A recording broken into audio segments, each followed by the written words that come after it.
Next on The Broadway Show, the incredible Jeff Daniels is here to talk about his Broadway return, his new Showtime limited series, and so much more. Plus, it's not easy being green. Lindsay Pierce is Elphaba in Wicked, and we're talking to her about her return to Oz. And history has its eyes on Broadway. We're talking to Crystal Joy Brown. She plays Eliza in Hamilton. I'm Tamsen Fadal, and this is The Broadway Show. Welcome to The Broadway Show. I'm so glad you could join us. I'm Tamsen Fadal. Well, the wait is over. Broadway is back, and we're all about it. Broadway's first two major musicals have returned to the stage, Hadestown and Waitress, and others, well, they're just days away. To Kill a Mockingbird returns to Broadway October 5th, and Jeff Daniels will step back into his Tony-nominated role as Atticus Finch. But before he does, he's starring in a new Showtime limited series, American Rust. I caught up with the Emmy-winning superstar. Man can have two reasons for doing the right thing. This case is poisoning my town. Someone's probably gonna have to take the blame for this. I'm so excited to have you back in all different forms, Jeff. Talk about American Rust, because that is a show with another complex character, and it's you've done a lot of incredible TV during this time. I've been on a great string of theater and TV since Newsroom, to be sure. American Rust was based on a great book by Philip Meyer. Complicated people in a corner of the country where people have had nothing but bad luck, have been abandoned, left to rust, if you will, and they're still good people. Just because they're poor, just because they're stuck in this town, just because they can't get out, doesn't mean they're bad people. They're just good people with a lot of bad luck. We're excited to see you back on Broadway before long. I'm excited to come back. I was surprised. I thought I was done, and certainly doing Atticus for a year, I just didn't think I would ever top that, and I wasn't interested in trying. They called in June and just said, "What'll it take?" And I said, "Well, one thing is I need Celia. This is a co-star thing, so I need Celia to be back as Scout." And we've got some new people coming in that have never been in it, have never felt that thing that Mockingbird is when it goes. It's a racehorse written by Aaron Sorkin. I'm excited to see those people fold into it and rise up to where Celia and I know where it has to be, and they will. This could be a real exciting production, but I'm thrilled that Celia is back with me. Look, there's a significance to everything. There's a special significance to this play.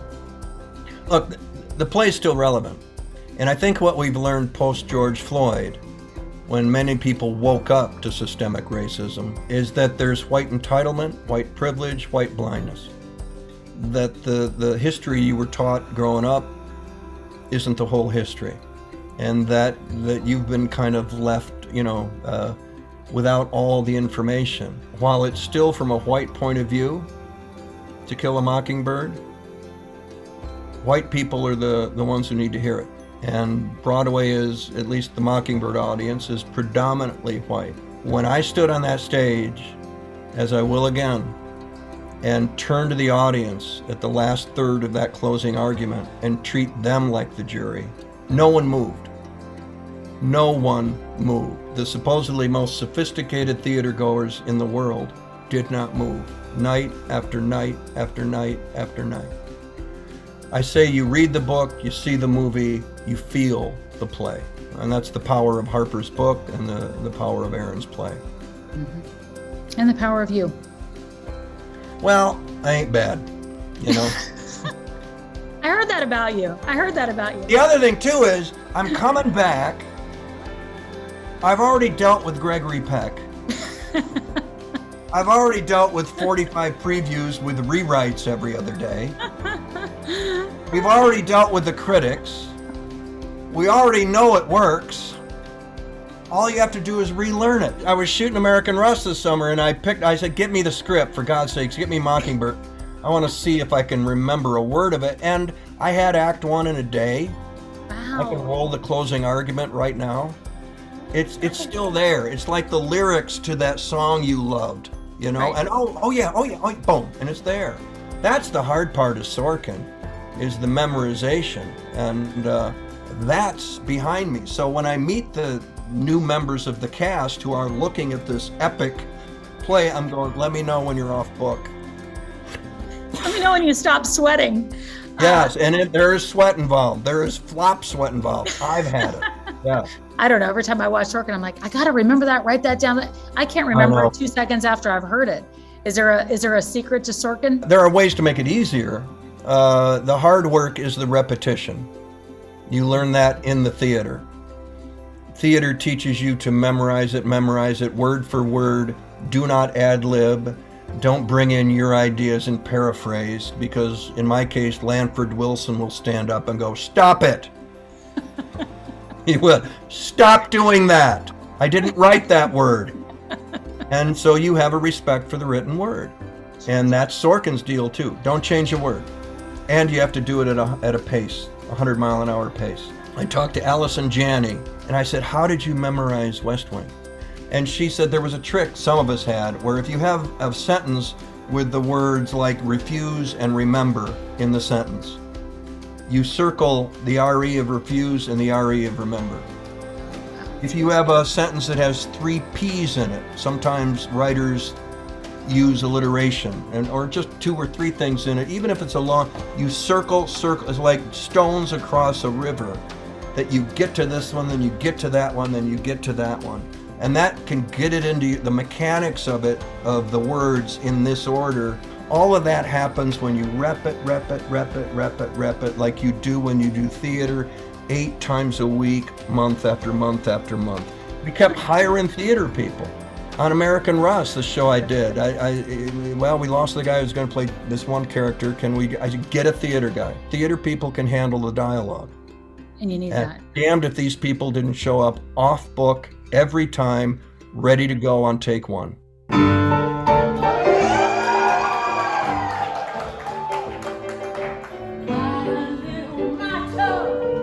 Always sees me through. When you're good to mama, mama's good to you. Get ready for the Razzle Dazzle of Chicago. The long-running musical returns to Broadway September 14th, and this is an exclusive look inside the rehearsal room. And Tony winner Lillias White performing the show-stopping song "When You're Good to Mama." That life is tit for tat, and that's the way I live. So I deserve a lot of tact for what I've got to give. Tell them how I am defying gravity. I'm flying high, defying gravity. It's time to return to Oz. One of Broadway's biggest musicals in history is back this month. Wicked returns to the Gershwin Theater. Paul Ventura caught up with the Broadway star who plays Elphaba, Lindsay Pierce. Thanks, Tamsin. Lindsay Pierce has flown back to Oz as Wicked's resident green girl. I met up with Broadway's Elphaba at Gallo Green, naturally, to talk about returning to the show post-pandemic and so much more.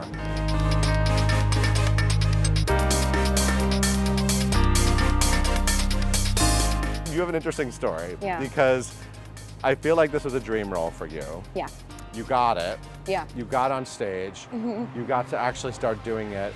And then the show just Sayonara. it went away. Yeah. My debut date was the 25th of February, and then by the 12th of March, something like that, we all got texts and we were like, I guess we're not going to work. Did it almost feel like a dream? Like, did you feel like, Yeah. like, did I actually do that? Was I in Wicked? Yeah, our stage manager, the amazing Mary Beth Abel, called and she was like, one day you're gonna do this, kid. She was like, you're gonna get in there and you're gonna do it. And I was like, it's fine, you know. We had no idea what it was gonna be. We Yeah. had no idea what was happening. And Yeah. it was really surreal. It was Yeah. really, really surreal. And then, you know, everybody kind of like mass exodus out of the city, and yeah. Tell me about this role. This is a challenging role. This is a dream role for many young actresses. Yeah. What was it like actually doing it, and what does it mean this time to be doing it again, and is it different for you? I feel like I've been singing this music since I was like 12, like in the backseat of like a sedan, like just like screaming at the top of my lungs. And to go from that and like singing it elsewhere throughout my career, and just as like, this is the song, if I really want to show off my chops, I'll sing, you know, The Wizard and I, or Defying Gravity. It's very different to do it 8 times a week, because it's not just the songs, it's the scenes and it's the content and the emotional roller coaster that you go through. And she's intense, she's bombastic, and she's, you know, she wears everything right on her sleeves, on those gorgeous shoulder pads from the second eye, those gorgeous like tufty sleeves. So to gauge energy, I'd never done a full production of anything in New York. I'd never been in a Broadway schedule, and it is not to be believed. It's nothing to scoff at. These people are Olympians. Like, it's wild. Our ensemble, I bow down. What they put their bodies through, what everybody puts their body through to make this show possible is nothing short of miraculous. And I'll tell you what, after my debut, I woke up the next day and I was like, oh my God, I just got hit by a truck. And I thought to myself, I have to do this again and again and again. Now coming back, I feel a little more mentally prepared for it. I don't think I'm gonna waste a moment. I feel like you can get really wrapped up in your experience of something and be like, it's really hard, or I'm really sad today, or I'm tired today. Whereas instead of seeing it as a drawback, I want to see things as an opportunity. So tell me, what is it actually like to be painted green and to fly, let's not reveal the secret, to fly at the end of Act 1 and to sing Defying Gravity and hit those notes? What is that actually like? It's for the surreal. Audience, it's intense, it's so I can really imagine what it's like for surreal. you. One, to sit, you know, people don't realize, one, how long it takes, and then it's not as long as some people think it takes to get green, but also not as quick as some other people think. It's about 30, 40 minutes depending on the day. And you don't move. You sit there and you get green. And so you're kind of in this meditative, almost like spa state where you're just like, Elphaba, and like just trying to like conjure her in. It's exhilarating. I mean, I'll never forget running out from the clock doors my first time and hearing the response of the audience. And I'm very afraid of heights, but I'll tell you what, I'm like, well, remains to be seen, because I haven't flown again since the last time I did it. So I could be screaming at the top of my lungs, but there's something really amazing, especially in the Gershwin, there's something really amazing about walking the same boards that Adina and Julia Murney, you know, like the greats, Stephanie J. Block, like these Titan females that have walked these boards, that have been in those boots, that have been in that levitator, you know, it's like it's amazing. It's really incredible, and they've all gone through it, and there's this incredible green sisterhood of women that are just like, I know. I know what role you're playing. I see the green hairline. You're never alone. There is still a whole lot more to talk about on this edition of The Broadway Show. Hadestown is living it up on top. It's on the list for Broadway musicals to return to New York City. We're talking to the creative team behind the Tony Award-winning musical. I'm Tamsen Fidel, and you're watching The Broadway Show. I'm past patiently waiting, I'm passionately smashing every expectation, every action's an act of creation. I'm laughing in the face of casualties and sorrow. For the first time, I'm thinking past tomorrow. Hamilton helped a lot of us get through the darkest days of the pandemic with its release on Disney+, but there's nothing like seeing the Tony Award-winning musical in person. Charlie Cooper caught up with Broadway's Eliza Hamilton, Crystal Joy Brown. Thanks, Tamsen. Just months before COVID-19 shut down Broadway, Crystal Joy Brown stepped into the role of Eliza in Hamilton. This September, she'll return to the revolutionary show, and I got a chance to chat with her. So Crystal, first and foremost, talk to me about playing Eliza and like how excited you are to get back on that stage. Well, I really fell in love with Eliza being able to play her because she was just everything that I think that us women are: strong, vulnerable, the caretakers, but also leading her own legacy.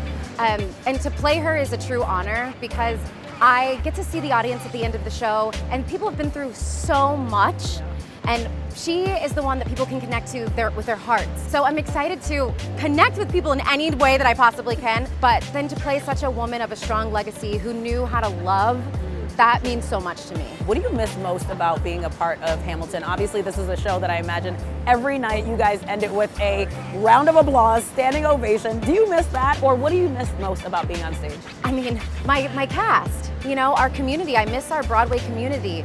I miss even just walking up here and seeing this incredible marquee and being so proud. Talk to us about like being able to see the marquee and being like literally here. I mean, there's a date. There is a date on the marquee. I remember when it was just nothing, and then I remember when it was coming soon or 2021, and now it is actually September 14th, which feels very real. This is the moment that makes it feel real to me because I haven't been in the theater in a year. I can't wait to get in there and just smell the theater again, stand on that stage, figure out how to walk on a turntable again. But yeah, it's a very special moment. I miss our audiences and our collective collaborative spirit together as we walk in. But mostly I miss that big roar when you hear Alexander Hamilton and it's like, rah, like it's like a rock concert. Yeah. So that adrenaline and that love and connectivity is something that I miss, and I'm excited to be back in the rooms where it happens, back on Broadway. Of course, everybody's excited with their shows coming back, but talk about the importance of Hamilton in particular coming back after such a heavy year for so many people. Talk to me about the importance of such a powerful show coming back on stage.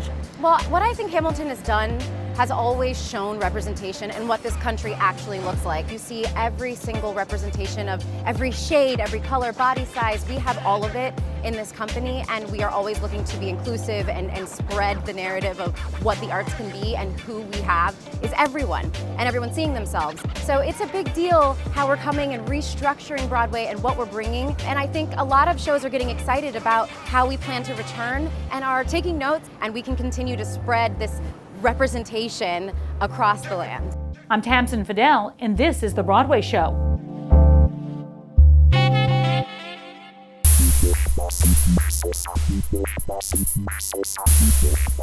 Hadestown is one of the first musicals to return to the Great Bright Way. September 2nd is the date, and it's a hell-raising journey to the underworld and back. Hadestown won 8 Tony Awards in 2019, and we're so glad it's back. We talked to the creative team, Anais Mitchell and Rachel Chafkin, in this week's edition of Building Broadway. The very first sort of inkling of this story and this show came out of nowhere. I was driving in my car, and these lyrics came into my head that went, "Wait for me, I'm coming. In my garters and pearls, with what melody did you barter me from the wicked underworld?" And those lines never made it into any version of the show, but the melody is the melody of Wait for Me, which is obviously still in the show. Wait for me, I'm coming. Wait, I'm coming with you. We met, and it was like one of these very, let's try to talk about collaboration in abstract ways, which is totally impossible and absolutely unindicative of what an actual collaboration will be like, because sort of until you're in the trenches, you just don't know. Finally, I was like, can I just tell you what I would do if I was the director? And I remember you were like, oh my God, please do that. And it was just suddenly broke through all the niceties and got to work. The song Wait for Me has this incredibly surging chorus. It's probably the first song that most people fall in love with on the album, would be my guess. There's like a forward and a back motion to the music. And that was the image of the lamps coming forward and going back. That's a song and a dramatic moment where one of our heroes is changing the laws of the space-time continuum, not from a place of like, you know, known political activism or anything. He wants his lover back.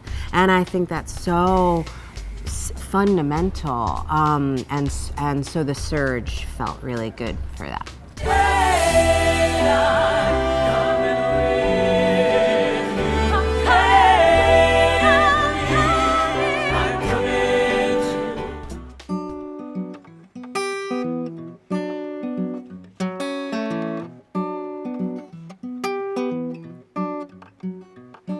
I think Hadestown offers a really unique Broadway experience. I think you're gonna hear music that is pretty much unlike anything you'll hear past or present. It's actually like deeply warm and just beautiful in a way that is quite literally spiritually moving.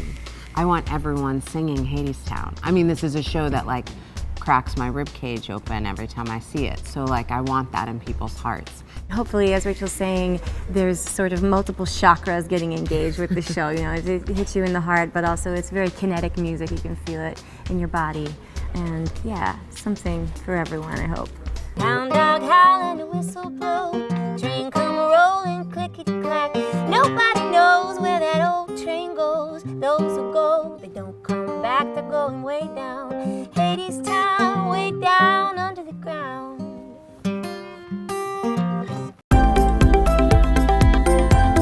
I'm Tamsin Fidel, and you're watching The Broadway Show. And that's going to do it for us. Until next time, I'm Tamsin Fidel, and this is The Broadway Show.